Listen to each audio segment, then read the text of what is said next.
네, 안녕하세요.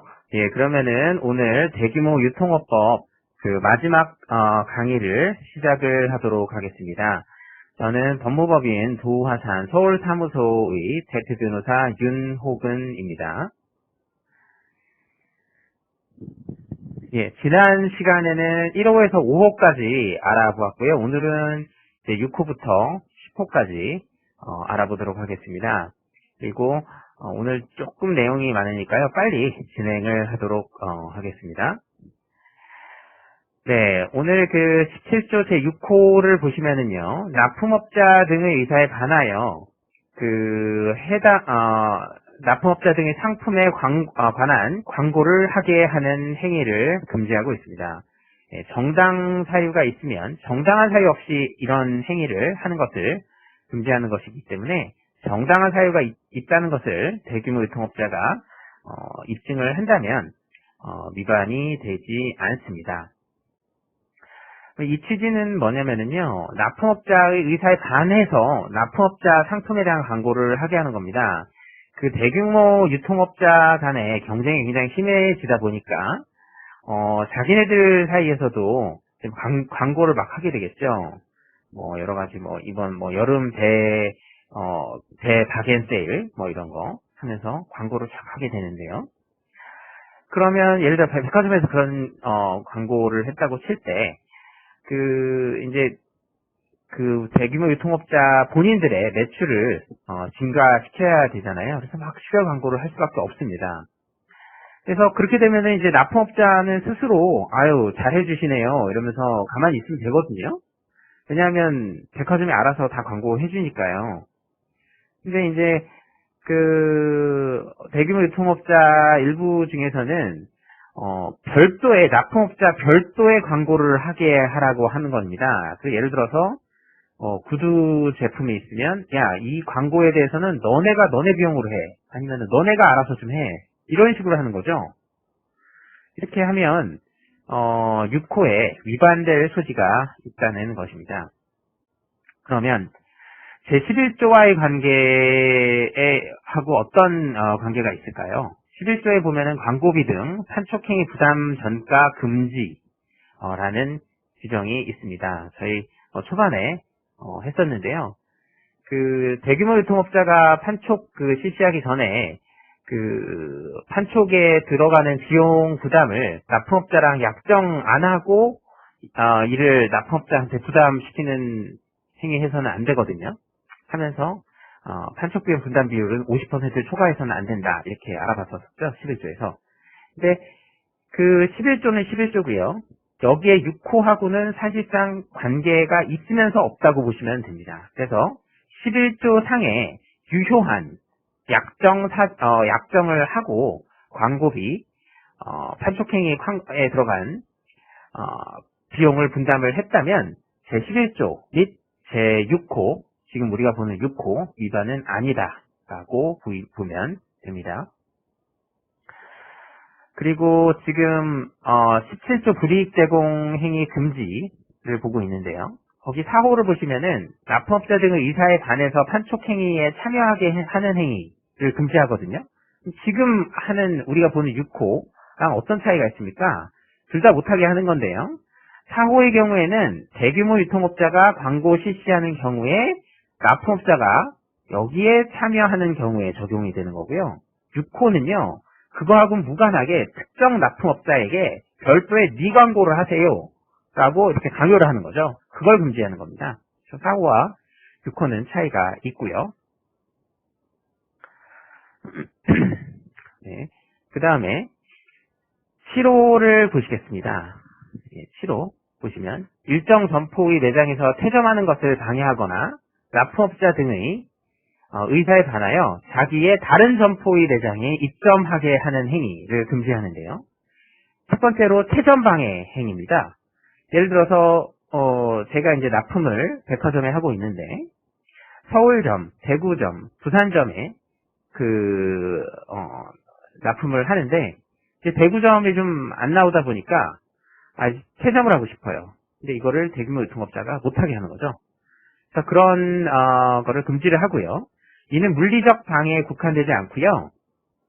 뭐 가령 나가실 때 원상 회복 비용을 과다하게 청구를 해서 사실상 못 나가게 하는 뭐 그런 식의 그러한 방해도 모두 여기서 금지되는 방해 행위에 해당한다고 볼 것입니다. 두 번째 유형은요, 자기의 다른 점포 매장에 입점하게 하는 행위입니다. 그래서 기존 거래처인 납품업자한테 백화점이든 아니면 뭐 홈쇼핑이든, 홈쇼핑은 아니겠군요.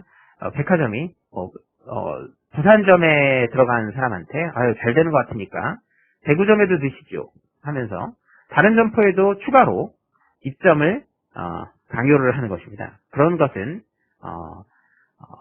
위법 행위라고 볼 수 있겠죠. 그러나 단순한 권유나 추천은 가능하다. 이게 참 애매합니다. 대규모 유통업자가 권유나 추천이 받아들이는 납품업자 입장에서는 정말 권유나 추천으로 받아들일지 아니면은 협박으로 받아들일지 그것은 이제 여러 가지 간접 사실들에 의해서 정황이 입증이 될 것입니다. 그 다음 8호를 보겠습니다. 8호는 그 계약 기간 중에 납품업자 매장 위치 면적 시설을 막 변경해버리는 행위거든요. 그래서 일단은 유통업자가 일단은 들어가게 되면 위치나 면적 시설에 대해서 엄청난 기대이익이 발생을 합니다. 예를 들어서 백화점을 보시더라도요, 그 에스컬레이터에 가려지는 매장이라든가 이런 데는 조금 아무래도 꺼려하겠죠. 에스컬레이터에서 내려서 탁 보이는 아니면은 뭐 중간 정도에서 아주 그냥 시원하게 보이는 매장 이런 정도 매장이 굉장히 인기가 많겠죠. 그래서 기대이익이 발생을 하는데 그 유통업자가 일방적으로 막 변경을 시켜버리는 겁니다. 많아요 이런 거. 지금 저희도 하나 사건을 진행을 하고 있는 게 있고요. 그래서 일방적으로 막 변경을 해버리는 겁니다. 그렇게 하면 안 되겠죠. 그래서 적용거래 유형을 보시면 특약 매입, 위탁 거래, 매장 임대차 거래 모두 적용이 됩니다. 특히 매장 임대차 같은 경우에는 가장 이익이 관련되는 그 이익이 굉장히 심하다고 봐야 되겠죠. 직매입의 경우에는요, 사실 직매입하고 유통업자가 사고 나서 끝이거든요.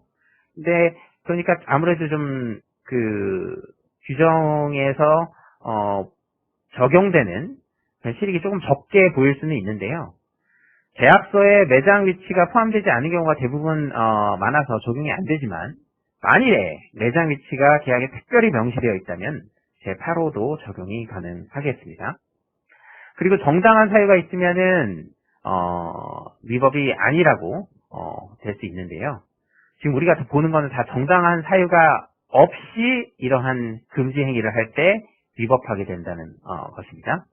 그래서 매장 위치를 동시에 변경하는 MD 개편이라든가 홈쇼핑의 경우에도 방송 일정을 전명운으로 봄 개편 이런 식으로 하는 경우에는 정당한 사유가 있다라고 보는 것이 대체적인 견해입니다.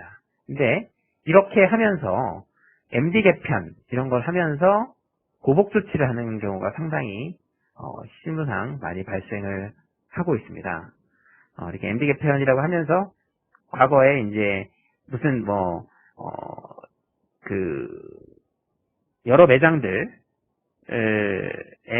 위원장이라든가 이런 사람들이 대규모 유통업자한테 잘하면 좋은데 이제 막 반기를 든다거나 이러면은 MD 개편 이러면서 아주 후진 자리에 갖다 두는 거죠. 굉장히 문제가 좀 다소 있습니다. 정당한 사유라는 MD 개편 이렇게 볼 수가 있는데요. 그 인정 범위가 거래 유형마다 굉장히 다릅니다. 그래서 유통업자는 매장 위치와 변경 그리고 변경할 수 있는 사유에 대해서 분명히 계약서에 기재되어야 본호에서 위법으로 걸려들지 않게 될 확률이 크게 됩니다. 그래서 매장 거래별 정당한 사유가 인정하는 되는 범위는 직매입의 경우에는 가장 크고요. 매장 임대차는 정당한 사유를 쉽게 인정해줘서는 안 됩니다. 매장 임대차에서는 임대료가 모두 그 위치에 따라서 다르기 때문에 가장 그 인터레스트가 직접적으로 다이렉트리하게 연결되어 있는 유형이라고 보기 때문에 정당한 사유가 인정될 수 있는 범위는 가장 협소합니다. 매장 임대차에서 MD 개편 등 그 정당한 사유로 인해서 매장 위치가 변경이 되면은 물론 8호 위반은 아니겠지만 16조에 의거해서 매장 설비 비용 보상 지난 3시간 정도 전에 알아본 것 같은데 그거 그 16조 규정에 의해서 보상을 해줘야 합니다. 그리고 관련 서류는 보존을 해야 하고요. 그 다음에 이제 9호를 보시겠습니다. 계약기간 중 판매 장려금의 비율 등 대통령령으로 정하는 계약 조건을 변경하는 행위를 금지하고 있습니다. 그래서 대통령령을 보시면은요, 계약기간 중에 계약은 먼저 딱 해놓고요, 살살 1% 이렇게, 수수료를 1% 슬쩍 올린다거나, 사인하시지요. 이런 겁니다. 이제, 일단, 대규모 유통업자, 매장, 백화점으로 들어와서 잘 팔고 있다가 6개월 지나서 수수료 1% 올립니다. 사인하시죠. 이런 식으로, 하는 건데, 그 계약 기간 중 변경이 금지되는 계약 조건에는 직매입 거래의 경우에는 판매 장려금의 비율 또는 액수, 그리고 특약 매입 위스탁의 경우에는 판매 수익 또는 수수료에 관한 사항은 정당한 사유 없이 계약 조건을 중간에 변경을 해서는 안 됩니다. 따라서 계약 기간 중에 변경을 금지하는 것은 안 되고요. 재계약할 때, 계약을 리뉴얼이라고 하죠. 리뉴얼할 때 계약 조건을 변경하는 것은 가능하죠. 그래서 리뉴얼할 때 계약 조항도 애초에 계약을 리뉴얼할 수 있다. 이런 애초 계약을 잘 써야 됩니다. 그래야 상호 큰 어떤 마찰 없이 리뉴얼이 가능하고요. 자동갱신의 경우를 알아보겠습니다. 그래서 아무리 변경을 예정하고 있어도 그 계약갱신 과정에서 거래 조건에 대한 합의가 지체돼서 자동계약갱신이 이루어진 후에 변경되잖아요. 그러니까 매번 이런 거예요. 어떠한 이 자동계약갱신을 할 때 그 두 가지 스타일이 있는데요. 어떠한 것은 재합의를 할 수 있되 나머지 조건은 계약갱신된다. 그리고 특별한 사정이 없는 한 그 이후에 동일한 조건으로 계약갱신된다. 이렇게 전부 엎어가는 경우가 있고요. 하나, 둘 정도의 조항을 빼놓고 그 다음으로 그대로 엎어가는 그런 두 가지 스타일이 있다고 보시면 되는데요. 그래서 자동계약갱신이 이루어진 후에 변경되면은요, 이는 계약기간 중에 변경이 돼버린 것으로 간주됩니다. 왜냐하면 갱신됐으니까요. 따라서 사전에 자동갱신이 이루어지지 않도록 유통업자는 미리 공문을 보내는 등의 조치가 필요합니다. 그래서 리걸팀에서는 이 부분을 놓치면 안 되겠죠.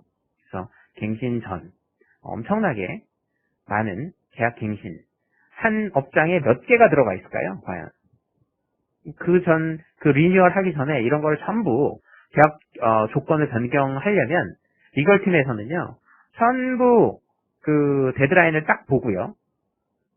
대부분 1월 1일 이런 식으로 돼 있어서 하겠지만은 그 기간을 딱 보고 그 자동 갱신 이후에 변경할 수 없으니까 변경하려면 조금이라도 더 돈을 수익금, 수수료 이런 걸 조금 더 그 다음 연도에는 받아둬야 되겠다 하면은 갱신 전에 하시기 바랍니다.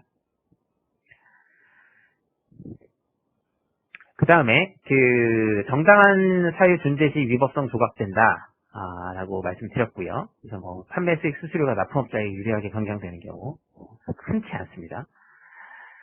그 다음에 공정거래위원회 사례를 보시면은요, 땡땡땡 그 대규모 소매점업에 있어서 특정 불공정 거래 행위에 대한 건인데요. 어디가 운영하고 있는 N코아 아울렛이 쌈지 등 85개의 납품업체들과 계약기간이 남아있는 도중에 특정 베이스 수수료율을 0.5에서 5%씩 계약기간 중 올려버린 거예요. 그래서 납품업자들에게 총 특정 얼마입니까? 1억 5,100만 원, 얼마죠? 1억 5,100만 원의 특정 매입 수수료를 추가로 부담을 시켰습니다. 그래서 계약 기간 중 새로운 계약을 체결하는 형식으로 계약 조건을 변경을 했죠. 그래서 언제나 이제 서면으로 다 하는 거죠. 이렇게 변경 이렇게 하면서 우리 페어하게 대등한 지위에서 올렸습니다. 계약 조건을 변경하였습니다. 이렇게 하는데 공정거래법상 거래상 지위남용에 해당해서 이는 계약 기간 중에 특정 매입 수수료율을 인상함으로써 부당하게 거래 상대방에게 불이익 주는 행위를 해서는 안 된다라고 하여 이와 유사한 이 법이 대규모 유통업법이 생기기 전에 사례인데요. 지금 보면은 지금 우리가 보는 계약 기간 중 구호에 판매 장려금 등의 비율 등 대통령령으로 정하는 계약 조건을 변경하는 행위를 금지하는데 구호와 직접적으로 관련이 있는 과거의 사례라고 볼 수 있습니다. 이거는 최근의 사례입니다. 최근의 사례인데요. 피시민이 2013년 3월부터 2015년 3월 기간 동안에 ABC 3개의 납품업자와 거래를 하면서 여기는 특약 매입 거래였거든요. 네. 여기서 판매 수수료율, 정상 수수료율 또는 행사 수수료율을 각 1%씩 인상을 한 사례였습니다. 보시면 분담점이 문제가 되었었고요. 그 당시에 여기 보시면 변경 이후에 판매 수수료율이 1%씩 올라요. 1% 이렇게 1% 여기도 1%. 이거는 이제 얘네가 이제 사업이 잘 되고 더 내라 이거죠. 잘 사업하시니까 매출이 굉장히 잘 올라오시네요. 그러니까 좀 더 가져가겠습니다. 이런 식이죠. 그래서 A와 B, ABC 납품업자에 대해서 쪼개서 보면은요. A와 B에 대해서는요. 변경 행위가 납품업자가 부담하는 비용이 증가하는 거잖아요. 납품업자들한테 직접적으로 이익되는 게 없고 그리고 정당한 사유가 있는 것으로 볼 수도 없으니까 제17조 9호에 규정된 정당한 사유 없이 계약기간 중 계약 조건을 변경한 행위에 해당한다. 이거는 대규모 유통업법이 생기고 나서 있는 사건이라서 명시적으로 17조 9호라고 규정이 의율이 되어 있고요. B도 마찬가지입니다. 그런데 C의 경우에는요. 피시민이 C에 대해서 거래상 우월적 지위가 있고 계약 조건을 변경한 사실 자체는 인정이 됩니다. 그죠? 그런데 C에 대한 계약 조건의 변경일을 가만 봤더니 약 23일 후에 계약 갱신일이 도래해서 그죠? 갱신일 도래 전에 이거 계약 조건 변경을 한 거죠. 피시민이 의도적으로 판매 수수료를 인상할 이유가 없고 단순 부주의에 기인한 행위라는 것이 인정이 됐고요. 1% 인상함에 따라 피시민이 추가적으로 수취한 판매 수수료가 약 43,809원으로서 매우 작은 금액인 거를 고려를 해 보았을 때 이것은 봐주겠다라고 해서 9호로 잡지 않았고요. 그러면 A에 대해서 한번 보겠습니다. 이제 C는 이제 끝났습니다. C에 대해서는 위법사실이 없어요. 근데 이제 A, B를 보시면은요. A에 대한 계약 조건 변경 행위에 대해서 보시면 계약기간 중 계약 조건 변경 행위에 대해서 피시민은 A가 백화점 이점을 유지하고 더 좋은 위치로 매장을 이동하는 대신에 판매 수수료율을 인상할 것을 먼저 제안했거든요. 라고 주장을 했어요. 제가 한 게 아니라 그 사람이 다른 데로 조금 좋은 위치로 보내주시면 제가 판매 수수료율을 1% 인상해드릴게요. 라고 제안을 했다라고 주장을 했어요. 근데 이것이 정당한 사유에 대해서는 대규모 유통업자가 입증 책임이 있죠. 그럼 그것을 다 보여야 하는데 그것을 못 보였다는 것입니다.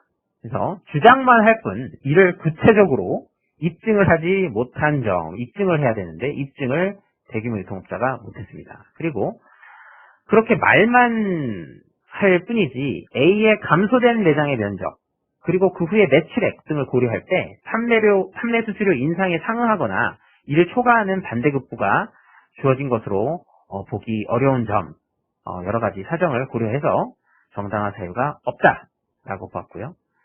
B B 역시 마찬가지로 보시면 되겠습니다. 그래서 B는 생략을 하고 넘어가겠습니다. 여기 입증을 못했다 겁니다. 그래서 주문을 보시면 두 개의 사와 거래하면서 정당한 사유 없이 정당한 사유 입증 못했다고 그랬죠. 그래서 정당한 사유 없이 계약 기간 중 상품 판매 수수료율을 인상하는 것과 같은 행위를 다시 해서는 안 된다. 그죠? 그리고 이를 통지해주고 그 결과를 공정거래위원회에 보고해라. 그리고 국고는 납부해라. 라는 주문이 나왔습니다. 마지막에 10호를 보시면은요. 캐치얼 프레이즈입니다. 캐치얼 클라우즈라고 하는데 전부 다 잡겠다라는 그 밖에 제 1호부터 9호까지의 규정에 준하는 것으로서 납품업자 등에게 불이익을 주거나 이익을 제공하게 하는 행위를 금지하는데요.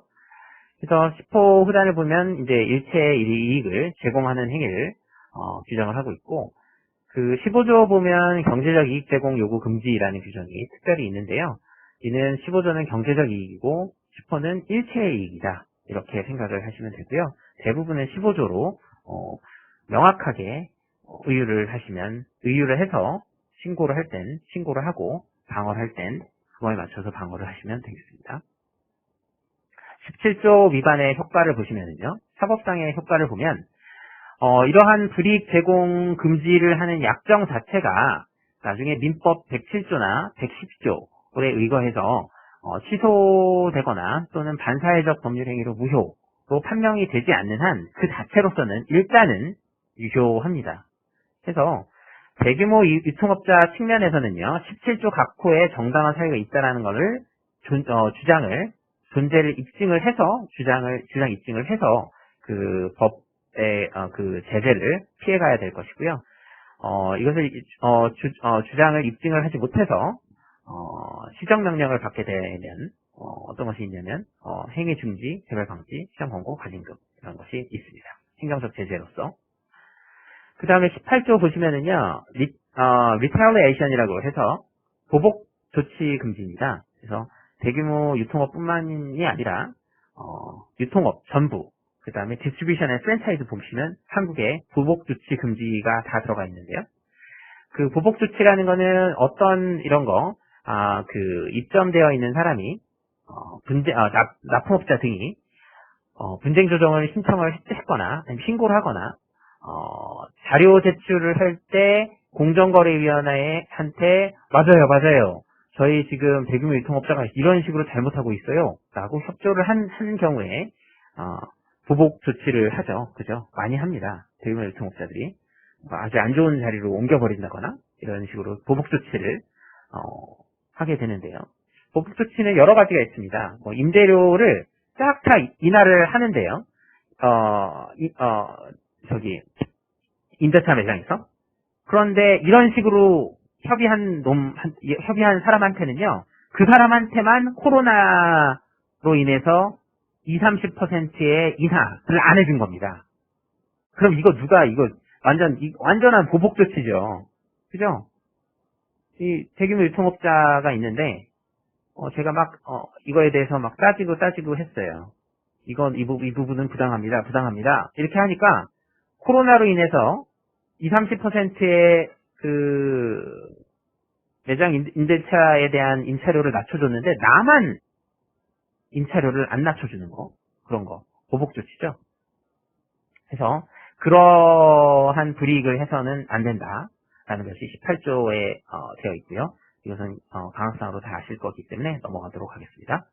그다음에 공정거래위원회의 사건 처리 절차를 쭉 보시면 마지막 시간인데요. 위반행위 조사 있고요. 포상금 나와 있고 서면 실태조사 공정거래위원회 할 수 있고요. 처분행위 처분 시효가 5년이라는 거. 5년 지난 거로는 잡지 못하는 거죠. 시정명령, 권고, 공탁, 과징금 나와 있고요. 위반행위의 판단 시점은 공정거래위원회 심리 마치는 날까지이기 때문에 좀 더 마치는 날까지 시정을 할 수 있는 기회는 조금 있고요. 관계행정기관의 장애 협조, 그죠? 할 수 있고, 독점금지법 준용되고, 벌칙, 양도 규정, 과태료, 고발. 이렇게, 사건 처리 절차에 대해서, 이렇게 나와 있는데, 이 부분은, 쭉 한번 법조문을 읽어보시는 것으로 가름하도록 하겠습니다. 궁금하신 점이 있으시면 언제든지 질문을 주시고요. 그리고 다음 주부터는 프랜차이즈 로에 대해서 알아보도록 하겠습니다. 프랜차이즈 로하고 관련해서는 국제 프랜차이즈 로, 아마 아시아에서는 그 모델을 알고 있는 변호사가 없다고 봅니다. 그래서 그 자체가 이제 미국 남부에서 올라온 모델이라서 그런 모델까지 전부 설명을 제가 드리겠습니다. 그냥 다 전부 공개를 하는 식으로 하는 게 변호사 간에 요즘에 경쟁이 치열하지만 그대로 공개를 하는 쪽으로 하겠습니다. 네, 오늘 정말로 감사드리고요. 저희는 이제 제 강의는 다음에 프랜차이즈 로로 들어갑니다. 그래서 많은 성원 부탁드리고요. 오늘 날씨도 좋은데 좋은 하루 되시기 바랍니다. 감사합니다.